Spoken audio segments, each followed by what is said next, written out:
Salut tout le monde, j'espère que vous allez bien. On se retrouve aujourd'hui pour de nouveaux contes au Fais-moi peur, avec cette fois-ci 2 histoires qui, je l'espère, vont encore plus vous faire frissonner. Et on débute maintenant avec la première histoire. C'est parti.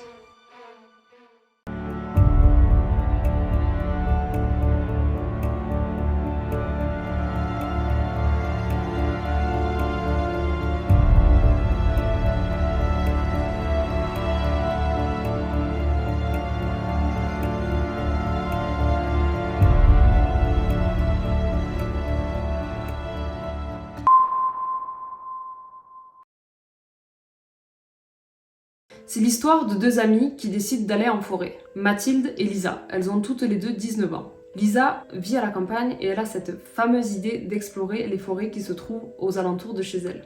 Elle propose à sa meilleure amie Mathilde et comme elle a un esprit d'aventurière, elle accepte tout de suite. En fait, elles sont à la recherche de sensations, d'adrénaline, de découvertes. Et c'est pourquoi elles ne vont pas y aller en pleine journée, mais plutôt le soir. Avant de partir, elles se préparent, font leur sac et préparent tout le nécessaire pour l'exploration. Et hop, c'est parti pour la forêt. À l'heure où elles partent, il fait sombre, mais on y voit très bien. Il fait pas encore nuit noire. Elles ont pris la voiture parce qu'avant d'arriver à la forêt, il faut emprunter un chemin de terre sur au moins 5 km, donc elles n'allaient pas le faire à pied. Elles arrivent devant la forêt, elles se garent et elles sortent de la voiture. Elles énumèrent ensemble quelques règles mises en place à l'occasion de cette exploration. 1. Toujours rester ensemble, ne pas se séparer. 2. Mettre un bout de ficelle sur un arbre à l'entrée de la forêt, le garder avec soi tout au long de l'exploration et ne le lâcher sous aucun prétexte. Ça, c'est Mathilde qui s'en chargera. 3. Garder le talkie-walkie bien accessible au cas où elle ne pourrait plus être en communication directement. 4. Ne pas paniquer et analyser les choses et les événements qui pourraient se produire, car la panique peut mener à faire des choses complètement absurdes. Bon voilà, quelques règles simples à respecter. À présent, après avoir accroché le bout de ficelle à l'arbre, les 2 amies entrent dans le bois. Leur but, s'enfoncer le plus possible dans la forêt pour explorer un maximum de surface. Au bout de 20 minutes de marche, il commence vraiment à faire nuit noire et les 2 amies sont donc obligées de sortir leur lampe torche pour voir quelque chose. Et après tout ce temps à marcher, elles sont maintenant assez loin de la voiture. Je ne vous l'ai pas dit au début de l'histoire, mais il y a un autre but à cette exploration. Lisa et Mathilde croient dur comme fer au paranormal, à la magie, au fantastique. En se rendant dans la forêt de nuit, elles espèrent tomber sur des créatures magiques, telles que les fées, les gobelins, les léprechauns et tant d'autres. Elles sont persuadées que toutes les forêts abritent des êtres comme ça, mais qu'ils se cachent des humains. Alors ils sortent la nuit, à l'abri des regards, car les humains sont moins susceptibles d'être présents à ce moment-là. Si elles arrivent à voir une créature, elles pourront le filmer avec leur téléphone, et celui-ci d'ailleurs ne leur servira qu'à ça parce qu'il n'y a pas de réseau dans cette forêt. Elles continuent d'avancer dans les bois. Cela fait maintenant 45 minutes qu'elles marchent, et elles entendent quelques bruits de temps en temps. C'est normal, la forêt vit, le vent s'engouffre dans les arbres, et les animaux sauvages font leur train-train. Elles ont d'ailleurs vu 2 lapins et un renard depuis le début de leur aventure. Mais d'un seul coup, l'ambiance dans la forêt change. Elles qui n'avaient pas froid jusqu'à maintenant commencent à être gelées. Elles n'arrivent pas à l'expliquer, mais elles sont toutes les 2 pétrifiées.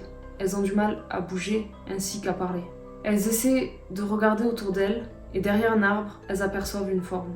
Une forme noire qui fait environ 2 mètres de haut et son visage est blanc, mais en même temps, la créature n'a pas de visage et ses bras sont vraiment longs. Les 2 filles reprennent leurs esprits et commencent à courir. Elles savent qu'il faut à tout prix semer cette créature parce que la voiture est à 1 heure de marche et elles peuvent pas s'y réfugier. En courant, Lisa qui est derrière se retourne pour jeter un coup d'œil. La créature va tellement vite qu'elle donne l'impression de se téléporter d'arbre en arbre. Cette chose est devenue encore plus hideuse et menaçante parce qu'elle a des espèces de bras ou de tentacules noirs qui sortent de son dos maintenant. Elle est vraiment immense. Lisa s'aperçoit que la créature est vêtue d'un costard noir. Elle pense alors tout de suite, c'est pas possible, ça peut pas être un humain. Lisa continue de courir, Mathilde est toujours devant mais elle s'arrête brusquement. Elle se retourne vers Lisa et lui dit Lisa, le fil s'est coupé. Dans la précipitation, Lisa lui répond cours, cours, ne t'arrête pas, va toujours tout droit et on arrivera bien à sortir de cette forêt. Cette chose continue de les poursuivre jusqu'au bout d'un moment. Lisa se retourne et la créature n'est plus là. Et là, elle bug parce qu'elle ne voit plus la créature. Donc elle s'arrête machinalement pour regarder autour d'elle, sauf qu'elle ne voit plus rien et il n'y a plus aucun bruit non plus. Et elle s'exclame « Hé Mathilde, je crois qu'on l'a semé. Il n'y a plus rien, il est plus là. » Pas de réponse. « Mathilde, tu m'entends ? Je te dis que cette chose n'est plus là. » Elle se retourne. « Bon Mathilde, tu vas me répondre parce que tu commences à me faire peur. » Mathilde n'est plus là. Pourtant, son sac est au sol avec la lampe torche et la pelote de fil. Lisa panique, elle commence à la chercher partout. Elle l'appelle, mais elle ne peut pas crier trop fort de peur que la créature revienne. Elle se dit qu'elle doit retourner vers la voiture parce que peut-être que Mathilde a réussi à sortir de la forêt et qu'elle est là-bas. Après 45 minutes de marche à essayer de retrouver son chemin, Lisa arrive enfin à la voiture, mais il n'y a personne. Cette nuit-là, dans ces bois, c'est la dernière fois qu'elle aura vu Mathilde.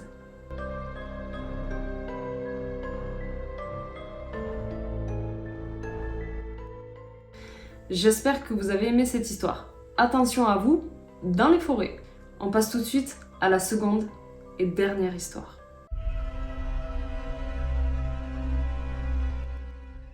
Thiago, passionné d'urbex, décide de se rendre sur un lieu pour l'explorer. Il a 30 ans et fait ça depuis ses 15 ans. On va dire qu'après toutes ces années, c'est devenu un expert. C'est sa passion et il la pratique tout le temps en solitaire. Petite parenthèse d'ailleurs, si vous faites ça, c'est quelque chose qui doit se réfléchir et surtout ne le faites pas seul parce que ça peut être dangereux. Parenthèse fermée. Il repère quelques jours avant une petite maison qui semble être abandonnée depuis un bon moment parce qu'elle est cachée dans la végétation. Les habitants du village l'appellent la maison maudite. Mais cela ne le décourage pas, au contraire. Il s'y rend un soir, se ferait un passage au milieu de toutes ces plantes et ces buissons et entre dans la maison. C'est une toute petite maison, elle ne sera pas longue à explorer.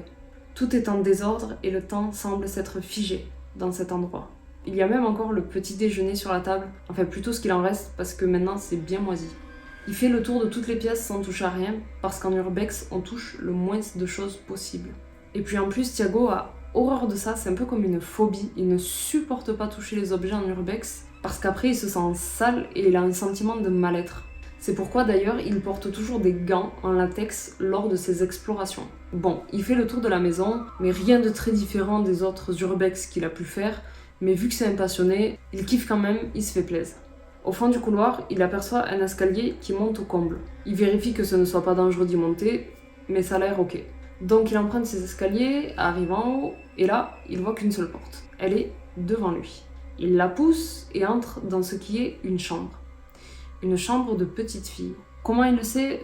Il voit beaucoup de poupées et le mobilier, les draps du lit et les jouets sont majoritairement roses. Il y a un landau avec un poupon, etc. Enfin, il en conclut que c'est une chambre de petite fille. Et dans cette chambre, posé sur un meuble, il aperçoit un miroir. Il est vraiment très beau. Les contours du miroir sont des moulures dorées. Thiago l'observe. Il ne sait pas pourquoi, mais cet objet le fascine. Après l'exploration, il rentre chez lui, se commande à manger, mate sa série préférée et il se met au lit. Il a une nuit assez agitée. Il fait que se réveiller et quand il se réveille pas, il fait d'ignobles cauchemars.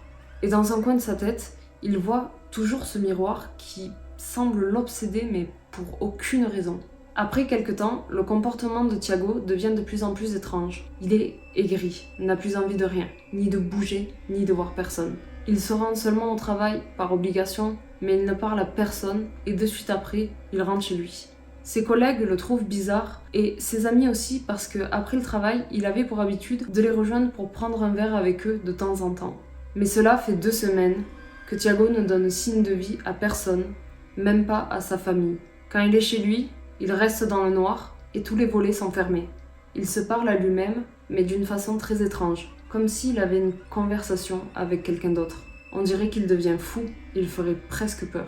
En tout cas, ce qui est certain, c'est que ce miroir l'obsède encore, tellement qu'il l'a dessiné sur tous les murs de sa maison. C'est vraiment un comportement très étrange. Mais il y pense tellement qu'il n'endort quasiment plus. Un matin, il se lève et se rend au travail. Mais sur la route, il change de direction et se rend à la maison maudite. Il a quand même eu le bon sens de prendre son matériel d'urbex et de mettre ses gants. Il entre dans la maison et ni une ni deux se précipite vers l'escalier et arrive devant la porte de la chambre de la petite fille. Il abaisse la poignée et son regard se dirige instantanément vers le miroir qui n'a pas changé de place. Il est bel et bien là, toujours au même endroit. Il se dirige vers celui-ci et en le fixant, il aperçoit quelque chose, ou plutôt quelqu'un. Dans le reflet du miroir, il voit le visage d'une petite fille. Il est comme hypnotisé par ce qu'il est en train de voir.